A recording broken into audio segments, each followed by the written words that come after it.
Hey, how's it going? Checking in today on the move as I've just dropped my daughter off at swimming, and it's such a lovely evening. I thought I'd take a stroll. Been inside pretty much all day today, working with Andy on the day-long training program that we're putting together for this company in London, and this is going to be the first piece that we've done together. But the kind of the purpose of the check-in today really is to just acknowledge the process that we followed and went through, because it worked really well. Certainly did for me. Basically over the course of the day, so we started about 9:30, finished at about 3:30. We mapped out a full scheme of work and got the bare bones of individual session plans as well for a day-long training program for this company. And although it's quite bespoke for this particular firm and for the challenge that they've got, which is all around sort of motivating and creating a sense of self-leadership for research analysts.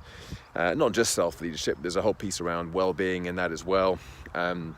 Kind of supporting them personally, as well as something that's going to hopefully benefit them in the new role that they have in the company. And what Andy was very good at was continuously, well, two things, many things, but two things in particular that really stuck out for me. One was he kept bringing it back to what's the purpose, what's the real focus and purpose of the workshop and the training program. That was the first part, and the second thing was the so what. He's very good at asking the so what question. So if we are we're talking about a certain subject, a topic, let's take trying to think of an example now. No, can't think of anything. It was well-being, but well-being, like physical well-being, nutrition, activity, all those things. That's a part of what we'll be doing on the first part of the workshop. But it's the so what. What do we do next, and what do we want? What actions do we want them to take after listening to it and going through that process with the exercises and what it's like? It isn't just about theory. It's about what do we do next, and what do we want them to do next. So it's really useful to have that constant track back to what the purpose of the workshop is all about, but also keeping it really action oriented. I thoroughly enjoyed the process. I mean, I love working with Andy anyway. He's a great guy. I've known him for a long time. We have a lot of fun. But that process of having somebody else to help with formulating ideas, bouncing things off, and like a sounding board for each other. So something Andy said will give me an idea, something that I said gives him an idea, and it's back and forwards. And it's so much easier to do that. I mean, I've never mapped out an entire day's training in that short amount of time before, and I feel really comfortable with what we've got. It just works together. It's not just having the content, it's having content that gels together, makes sense, and has a sort of a theme to it. And it's making me think about when I'm putting together my own presentations, about actually doing it with somebody else and having somebody I can work with who can help me eke out these ideas and create the session. I did it last year, a year before, I think, back end of 2017. I sat down with a friend of mine, Colette, who's actually a book coach, but she's also sort of an ideas teaser. She sort of charms ideas out of people. That's what she does with people who are writing books, but she did it with me last year on a presentation. And although I never gave that presentation, the process itself was really powerful, very similar to actually what we did with Andy today.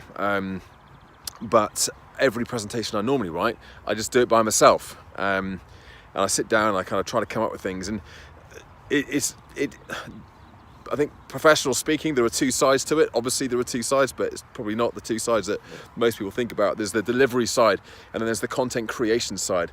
You know, knowing how to and being able to structure a presentation, a talk, an effective story, an effective speech or workshop. That's not a skill set that's necessarily the same thing as being able to present those ideas. So it might be something actually that I look into a little more seriously, finding somebody that I can work with to help me structure some more of my presentations a little bit differently. yeah, actually something I probably want to speak to a few other speakers about as well, to find out how they do it. It's that process thing. I said I was going to speak to Pat Divilly. I didn't speak to him. He went off to America. I think he's back now, so I need to speak to him about how he creates and puts together presentations and trainings. Same thing with Jerry and a few of my other speaker friends. How do they go about doing it? How do they create new material? Because I think there's definitely something I can learn there. Speaking is about mastery of speaking itself and communication, but it is definitely also about mastery of structuring presentations and material as well. I'm nowhere near good enough to be able to just do that off the cuff. I need to have something planned, yeah. Okay, there we go. That's me checking in, checking out.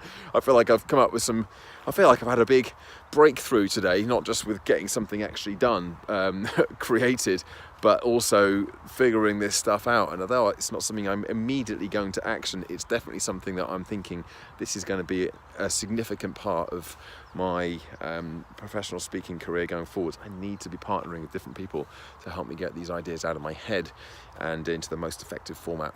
So there we go. Do please feel free to like the video, subscribe to the channel if you haven't already done so, and make sure you check back in again tomorrow for another daily update. Bye for now.